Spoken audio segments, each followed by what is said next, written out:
샬롬. 오늘도 하나님 말씀 앞에 나오신 여러분 환영합니다. 우리 함께 기도하겠습니다. 하나님, 오늘도 우리에게 귀한 말씀 주시니 감사합니다. 이 말씀을 통해서 우리의 영혼이 풍성해지게 하여 주시옵소서. 용기와 소망으로 가득하게 하옵소서. 세상이 줄 수 없는 변화된 내가 될 수 있는 놀라운 변화와 능력 허락하여 주시옵소서. 예수님의 이름으로 기도했습니다. 아멘. 오늘 함께 살펴볼 말씀 누가복음 6장 27절에서 35절, 누가복음 6장 27절에서 35절까지 함께 살펴보도록 하겠습니다. 오늘도 성실하신 우리 아버지 하나님을 찬양합니다.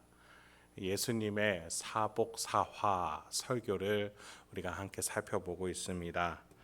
예수님은 사복사화를 먼저 선언하셨어요. 누가 복된 삶이고 누가 화가 있는 삶인지를 선언하셨어요. 예수님 중심으로 12 제자가 세워지고 예수님을 따르는 무리들 앞에서 예수님은 앞으로 공동체가, 이 교회가 나아갈 될 길에 대해서 선언하신 것이지요. 주의 은혜의 해가 선포되었어요. 이제 하나님께 나아가는 길은 열렸지만 그러나 그 길이 편하지만은 않는다라는 선언이었어요. 아픔, 어려움, 고통은 여전할 거예요. 그러나 예수 이전의 인류는 오히려 이 아픔과 어려움, 고통에서 아무것도 할 수 없었지만 예수님이 오신 이후에는 이것들을 꾸짖고 내쫓아서 자유할 수 있는 자가 되었다. 그것과 계속 싸워야 된다. 오히려 승리해야 된다. 새로운 시대로 걸맞는 하나님의 자녀답게 살아라. 그 말씀은 해주신 것이죠. 그런데 하나님의 자녀답게 살아간다는 게 무엇이냐? 구체적으로 오늘 본문에서 예수님이 말씀해 주세요. 27절부터 31절 먼저 보죠. 그러나 너희는 듣는 자에게 내가 이르노니 너희 원수를 사랑하며 너희를 미워하는 자를 선대하며 너희를 저주하는 자를 위하여 축복하며 너희를 모욕하는 자를 위하여 기도하라. 너의 이 뺨을 치는 자에게 저 뺨도 돌려대며 내 겉옷을 빼앗는 자에게 속옷도 거절하지 말라. 내게 구하는 자에게 주며 네 것을 가져가는 자에게 다시 달라 하지 말며 남에게 대접을 받고자 하는 대로 너희도 남을 대접하라. 예수님은 제자들에게 앞으로의 길에 어떤 자들이 나타날 것인지에 대해서 먼저 얘기해 주세요. 원수, 미워하는 자, 저주하는 자, 모욕하는 자, 더 나아가 폭력을 행사하며 뺨을 때리고 사유재산을 갈취하려는 자들도 나타날 것이다. 그들이 없는 게 아니다 라고 말씀하세요. 주의 은혜의 해가 되었지만 그것을 살아내야 하는 자는 그 길을 걸어갈 때 이 아픔을 고스란히 감수해내야 된다라고 말씀하세요. 여러분, 구약에서 이스라엘 백성들이 가나안 땅에 들어갈 때도 마찬가지 아니었습니까? 12지파가 모여서 다 같이 큰 전쟁을 남쪽과 북쪽 그리고 중앙 지역에서 싸웠어요. 그리고 나서 땅을 12지파에게 각각 나눠주었죠. 레위 지파를 제외하고요. 각 지파는 이제 자신이 분배받은 땅에 가서 남은 전쟁을 해야 되는 거예요. 그곳에서 스스로 자치권을 획득해서 하나님의 법이 이 땅의 법이다라고 승리의 깃발을 꽂아야 하는 것이 각 지파가 남은 각 가문별로 주어진 사명이었던 것이죠.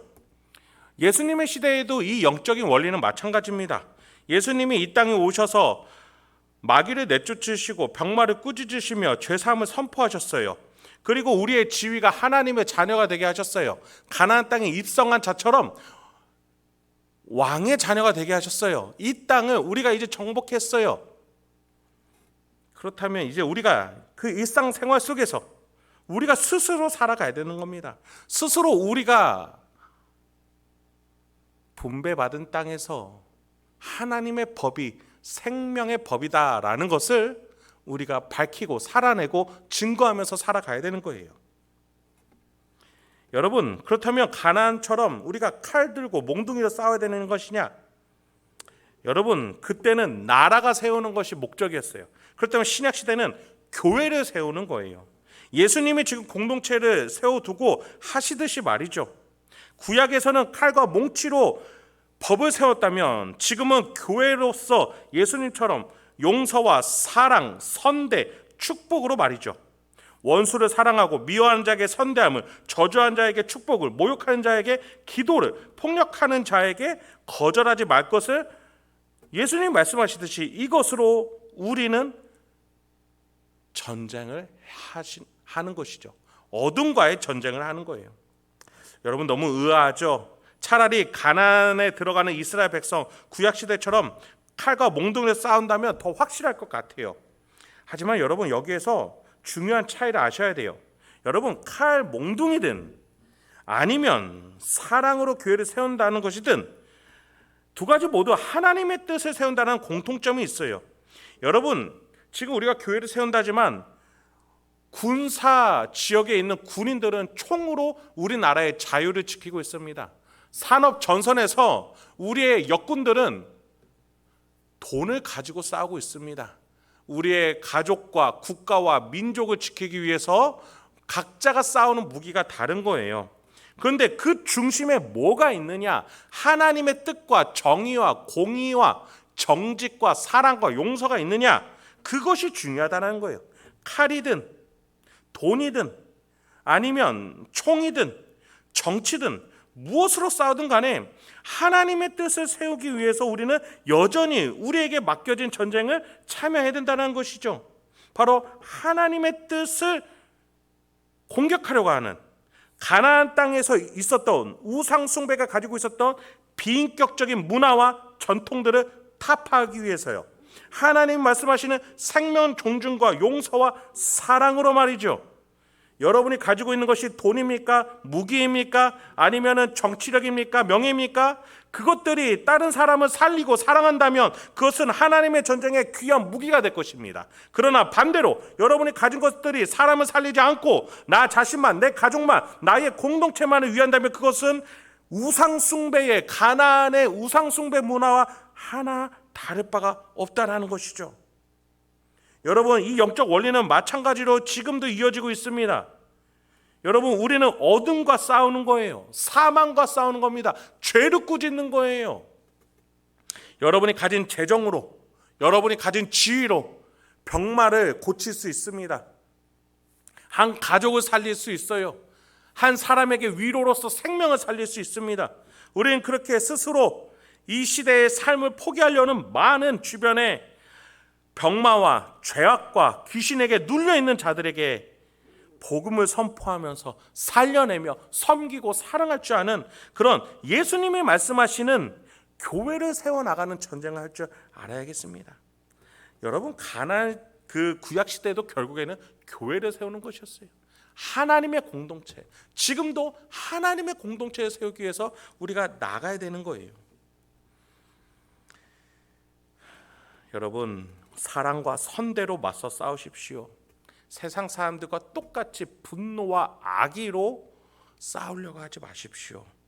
그것들을 받아내시고 비인격적인 몰상식적이고 몰이해적인 것들을 그대로 받아내세요. 그리고 그것을 하나님께 드리세요. 새 마음과 새 힘을 하나님께 받아서 그들에게 사랑을, 선대를, 그들에게 용서로 나아가 그들의 안에 있는 어둠과 죄악과 악한 사단 마귀와 싸울 수 있는 저와 여러분들에게 소망합니다. 마지막으로 32절부터 34절 한번 보죠.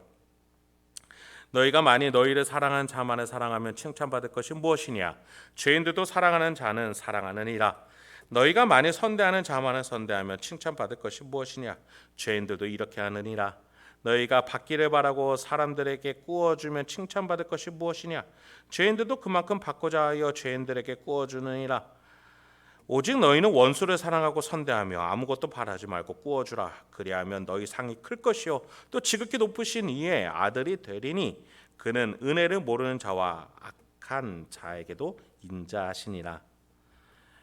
예수님은 더 구체적으로 우리의 심령을 파고 들어가세요. 사랑할 만한 사람을 사랑하는 것은 안 된다라는 거예요.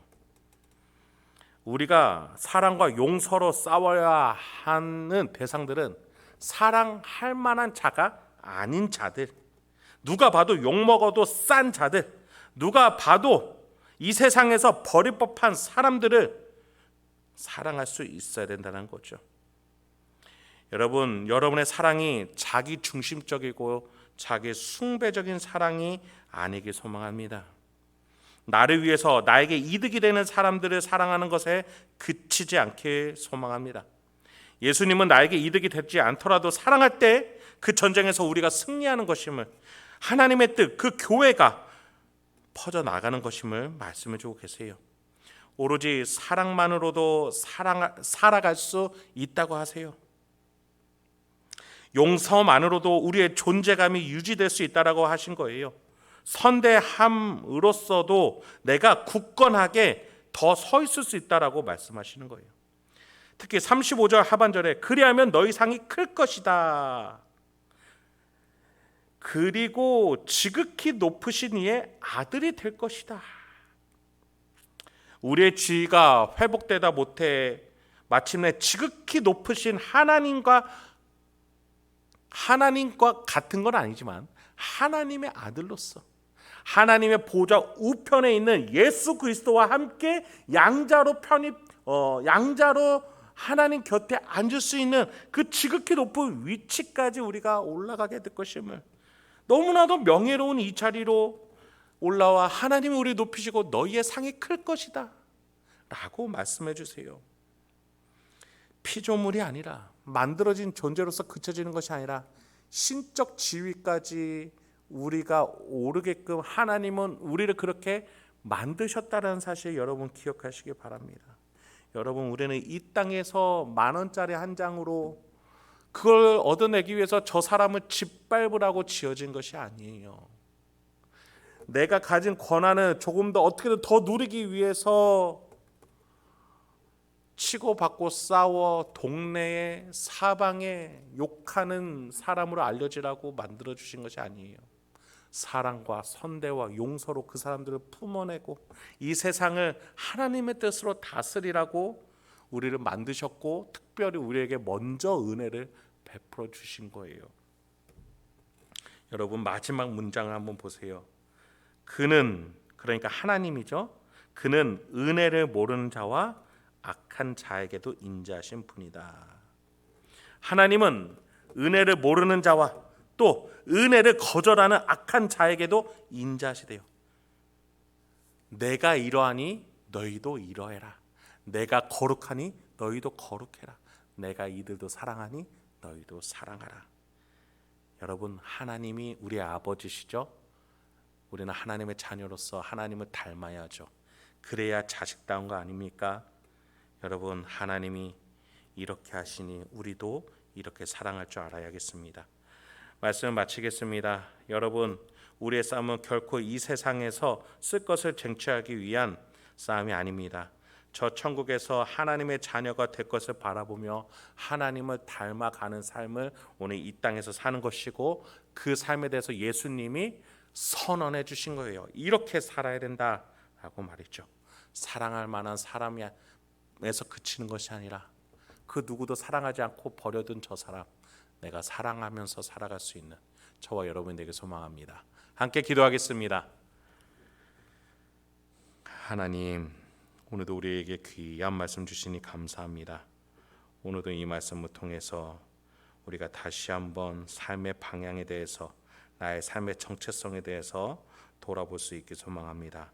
오늘 내가 어떠한 판단과 결정, 언행을 해야 될지 말씀 가운데 깨닫게 해주시고, 그 깨달은 대로 우리가 살아낼 수 있는 용기와 지혜도 허락하여 주시옵소서. 예수님의 이름으로 기도했습니다. 아멘.